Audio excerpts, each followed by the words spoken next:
بينكم مودة ورحمة إن في ذلك لآيات لقوم يتفكرون। আর আল্লাহ পাকের অসংখ্য নিদর্শনের মধ্যে একটি নিদর্শন যে তিনি তোমাদের থেকে তোমাদের জোড়া সৃষ্টি করেছেন, তোমাদের স্ত্রী বানাইছেন। কেন? লিতাসকুনু ইলাইহা, যাতে করে তুমি তার কাছ থেকে তোমার মনের প্রশান্তি, সেও এবং তুমিও উভয়ের কাছে মনের প্রশান্তি খুঁজে পাও। ওয়া জাআলা বাইনাকুম মাওয়াদ্দা, আর আল্লাহ পাক তোমাদের মধ্যে সৃষ্টি করেছেন ভালোবাসা। ওয়া রাহমা, আর পরবর্তী সময় সৃষ্টি করেছেন দয়া এবং করুণা। লিতাসকুনু ইলাইহা বলতে বোঝানো হয়েছে যে এই ব্যবস্থা আপনি আপনি হয়নি, এটি একটি উদ্দেশ্যকে লক্ষ্য করে হয়েছে। একে অপরের নিকটে যেন শান্তি পায়, প্রশান্তি পায়, একজন আরেকজনের কাছে পূর্ণ মাত্রায় তাই মিলিত হওয়ার জন্য নির্জন পরিবেশের আশ্রয় নেয়। আর এভাবে করে আল্লাহ পাক মানব বংশের এই ধারাকে অব্যাহত রেখেছেন। সুবহানাল্লাহ। ওয়া জাআলা বাইনাকুম মাওয়াদ্দা, আর তোমাদের মধ্যে আল্লাহ পাক ভালোবাসা সৃষ্টি করেছেন। এই কথা বলার এর ব্যাখ্যা কি? ভালোবাসা সৃষ্টি করেছেন এর ব্যাখ্যা এরকম হতে পারে, কয়েক রকম। আমি যেটা জেনেছি সেটি হচ্ছে এরকম: ভালোবাসা সৃষ্টি হওয়ার তো কথা ছিল না। এক পর্যায়ে ভালোবাসা থাকবে কোনো একটি বিশেষ সময়, বাকি সব সময় ঝগড়া হবে, এটাই হওয়া স্বাভাবিক ছিল। ধরুন মেয়ের বাড়ি চট্টগ্রাম, ছেলের বাড়ি বরিশাল। মেয়ে শুটকি খেতে খুব পছন্দ করে, ছেলের গন্ধও সহ্য করতে পারে না। মেয়ে বলে খড়ে যাচ্ছে, আর ছেলে বলে যে কমে যাও। মানে একজন আর একজনের ভাষার সাথে মিল নাই। কথা ঠিক কিনা বলেন? ভাষার সাথে মিল নাই, রুচির সাথে মিল নাই। একজনের টক পছন্দ করে আর একজনের টক সহ্য করতে পারে না, আর একজনের শুটকি খায় আর একজনের শুটকি পছন্দ করে না। কাজেই রুচি আর অভ্যাস ইত্যাদি দিয়ে সারাদিন স্বামী স্ত্রীর মধ্যে ঝগড়া হওয়া স্বাভাবিক ছিল, ঠিক না? আল্লাহ পাক বলেন সেখানে আমি এই স্বামী স্ত্রী যখন হয়ে যায় তখন দুজনের মধ্যে আমি ভালোবাসার সৃষ্টি করে দেই।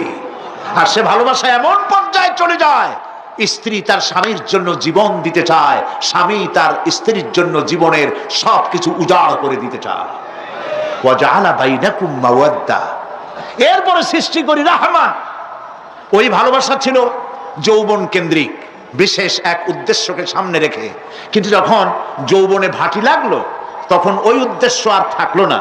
তখন আল্লাহ পাক বলেন এই সময় তো দুজনের মধ্যে রাগারাগি, খেসাখেসি ইত্যাদি হয়, স্বাভাবিক ছিল। কিন্তু তা হইল না। আমি রহমত দিলাম, করুণা দিলাম। এখন বুড়ারে ছাড়ে বাঁচে না, আর বুড়াও বুড়িরই ছাড়া বাঁচে না। তাও আমরা সুবহানাল্লাহ কব না?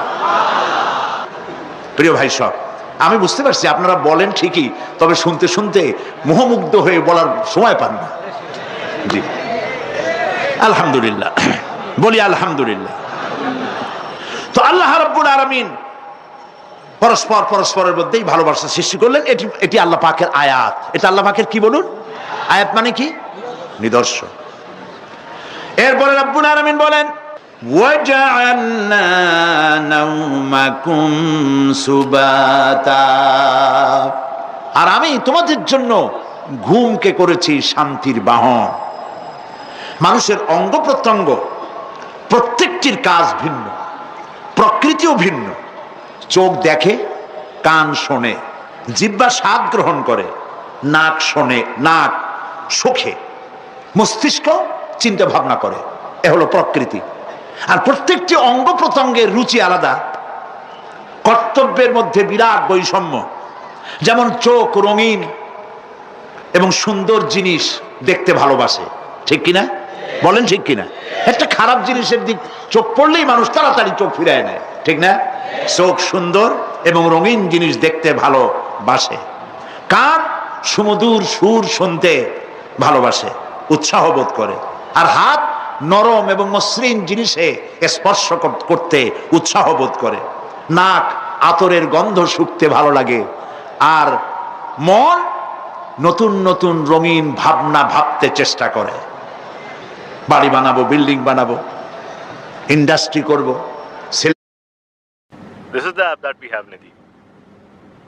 Guys, দেবো, মেয়ে বিয়ে দেবো অমুক জায়গায় বিরাট লোকের কাছে। ভাবতে ভাবতে ভাবের সাগরে হারিয়ে যায়।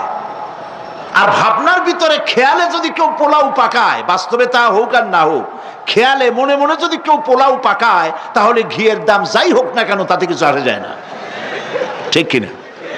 মানুষ রঙিন রঙিন ভাবনা ভাবতে খুব মজা পায়। তাহলে আমি কি বুঝাইতে চাইলাম? চোখের কাজ, নাকের কাজ, মুখের কাজ, কানের কাজ, মনের কাজ, প্রত্যেকটি অঙ্গ প্রত্যঙ্গে ভিন্ন ভিন্ন কাজ আছে, ভিন্ন ভিন্ন রুচি আছে। কিন্তু একটি ব্যাপারে হাত, পা, চোখ, নাক, মস্তিষ্ক সব এক ব্যাপারে তারা ঐক্যমত পোষণ করেছে। এ ব্যাপারে কোনো ইখতিলাফ তাদের মধ্যে নাই, সেটা হলো ঘুম। সেটার নাম কি?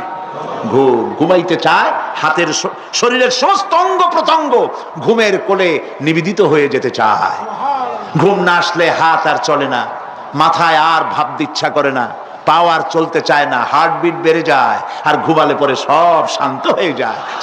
আল্লাহ রাব্বুল আলামিন বলেন, এই নিদ্রা কি, এই ঘুমকে আমি তোমাদের জন্য শান্তির বাহন বানিয়ে দিয়েছি।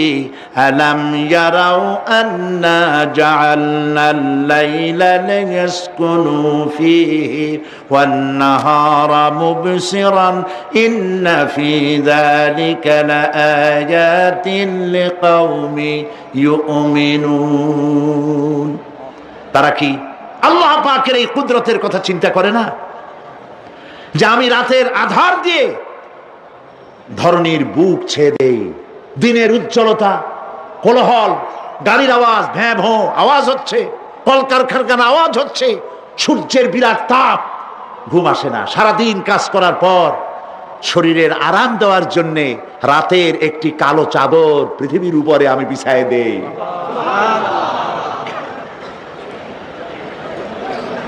আর মানুষ আরাম গ্রহণ করে, শুধু মানুষ না, সব প্রাণী আরাম গ্রহণ করে। সুবহানাল্লাহ।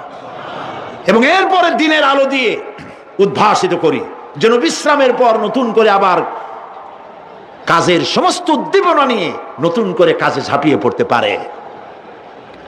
কয়েক ঘন্টা দিন হাড় ভাঙা খাটুনি খেটেছে, রিক্সা চালাইছে, গাড়ি চালাইছে, আড়াই মনের বস্তা মাথায় করে টেনেছে, চিন্তা ভাবনা করেছে। এরপরে যখন এই লোকটি কয়েক ঘন্টা মাত্র নিদ্রা গেল, আরাম পেল, মস্তিষ্ক হালকা হয়ে গেল, হার্টবিট কমে গেল, হাতের পায়ের কর্মোদ্দীপনা বেড়ে গেল, নতুন করে আবার কাজ করার জন্য সুযোগ এসে গেল।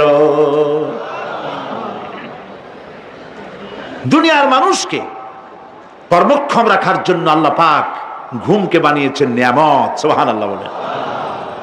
ওয়া মিন আয়াতিহি মানামুকুম বিল-লাইলি ওয়ান-নাহারি ওয়াবতিগাউ মিন ফাদলিহি। আল্লাহ পাক বলেন, তোমাদের রাত আর দিনের বেলায় নিদ্রা যাওয়া, এবং এটাই হচ্ছে তার অনুগ্রহ। রাত আর দিনের নিদ্রা যাওয়ার পরে আমার অনুগ্রহ অর্থাৎ রিজিক তালাশ করার জন্য শরীরের ভিতরে, মনের ভিতরে, হাত পায়ের মধ্যে কর্মের উদ্দীপনা আমি তোমাদের দিয়ে দেই। মহাবিজ্ঞানী আল্লাহ রাব্বুল আলামিনের এই বিশাল কুদরত এবং দয়া, যে মানুষকে তিনি ক্লান্তি দূর করার জন্য তিনি ঘুম দিয়েছেন। আলহামদুলিল্লাহ বলি। অনেক মানুষ আছে ঘুমাইতে পারে না, ঘুমাবার জন্য ফেনার গান খায়, ঘুমাবার জন্য ভ্যালিয়াম খায়, সিডাক্সিন খায়, রিল্যাক্সিন খায়, কত অক্সিজেন, অক্সিজেন, কত কিছু খায়, তারপরেও ঘুম আসে না। এই ঘুম যার আসে না, বিরাট নিয়ামত থেকে বঞ্চিত।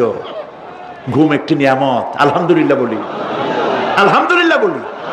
বিশাল নিয়ামত ঘুম। আল্লাহ যে সমস্ত নিয়ামত আমাদের জন্ম থেকে শুরু করে এ পর্যন্ত বডির মধ্যে দিছেন, মৃত্যুর আগে আল্লাহর জন্য একটিও কেড়ে না নেন, বলি আমিন। আল্লাহ রাব্বুল আলামিনের পরে বলেন, ওয়াজআলনাল লাইলা লিবাসা ওয়াজআলনান নাহারা মাআশা। আর রাতকে করেছি আচ্ছাদন, আবরণ, দিনকে রুজি কামাবার জন্য ব্যবস্থা করে দিয়েছি। দিনের বেলা রুজি কামাবেন, দিনের বেলায় ঘুমায় থাকবেন না। বহুত মানুষ আছে সকালবেলায় ঘুম দিল 12টা 1টা বাজে গেল। উর্দুতে ছোটবেলায় পড়েছিলাম জিসনে সোয়া উসনে খোয়া, যে ঘুমাইলো সব সর্বনাশ করলো। অসময় ঘুমানো সর্বনাশ হয়ে যাবে সব। এই জন্য আল্লাহ পাক বলেছেন দিনটারে বানাইছি রুজি কামাবার জন্য। রুজি কামাও, রুজি কামানো এটাও একটা ইবাদত।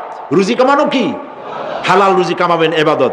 আপনি যে আপনার স্ত্রীকে একটা ব্লাউজ কিনে দেন, কাপড় চোপড়, প্রয়োজনীয় কসমেটিক্স কিনে দেন, আপনি যে বাজার ঘাট করেন, সব হালাল পয়সা যদি হয় সাদকা দেওয়ার মতো সমান সওয়াব হবে। রুজি কামাইতে হবে, এটা আল্লাহ পাকের হুকুম। রুজি কামাও। ফাইদা কুদিয়াতিস সালাত ফান্তাশিরু ফিল আরদ ওয়াবতাগু মিন ফাদলিল্লাহ। সুবহানাল্লাহ বলেন। নামাজ যখন শেষ হয়ে গেল, ফাইদা কুদিয়াতিস সালাত, নামাজ যখন শেষ হয়ে গেল, ফান্তাশিরু ফিল আরদ, তখন জমিনে ছড়িয়ে পড়ো আর আমার অনুগ্রহ, রিস্ক অনুসন্ধান করো। সুবহানাল্লাহ। মসজিদে বসে বসে খালি তসবিহ টিপতে থাকো না, কাজের সময় কাজ করো। অফিস থেকে বলে আসছে জোহরের নামাজ পড়তে যাই, জোহরের নামাজ পড়িয়ে তারপর নফল পড়া শুরু করছে, এরপরে দোয়া দুরূদ পড়া শুরু করছে। 1 ঘন্টা অফিসের সময় নষ্ট করেছেন। ফরজ নামাজ, সুন্নত নামাজ পড়তে যতটুকুন লাগবে এর থেকে বেশি সময় নিলে বেতন হালাল হবে না। আপনি মিথ্যা কথা বলে, মিথ্যা ছুটি নিয়ে দিনের কাজ করতে পারেন না।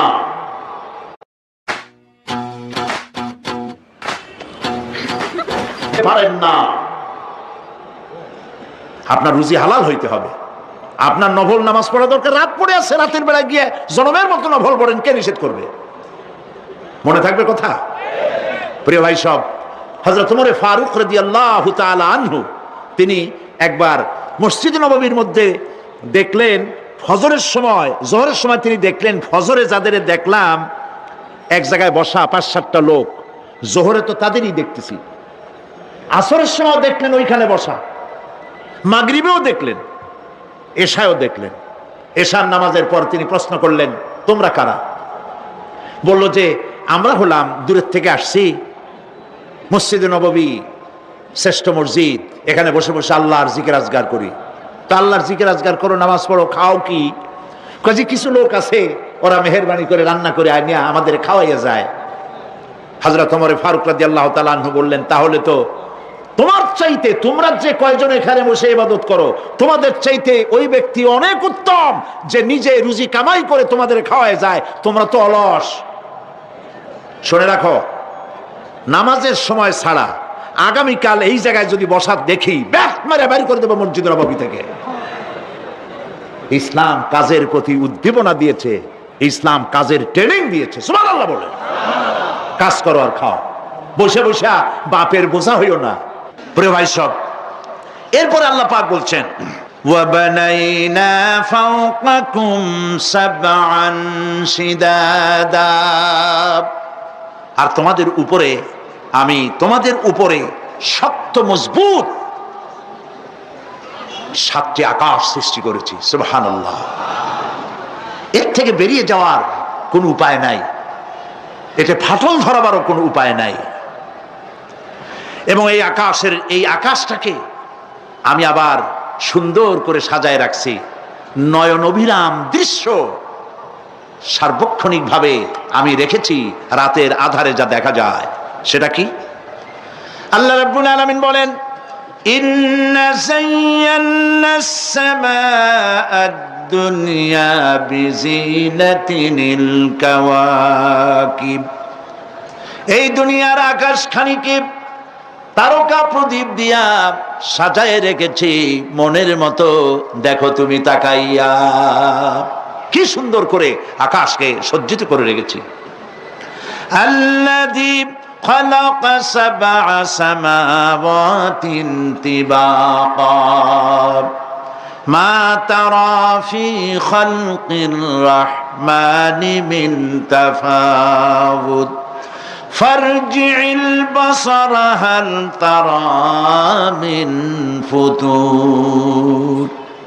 ক্ষমাশীল তিনি, সপ্ত আকাশ রচিলেন থরে থরে, কোন ত্রুটি হেরিবে না তার পূর্ণ সৃজন পরে। চাহো তুমি তার সৃষ্টি পানে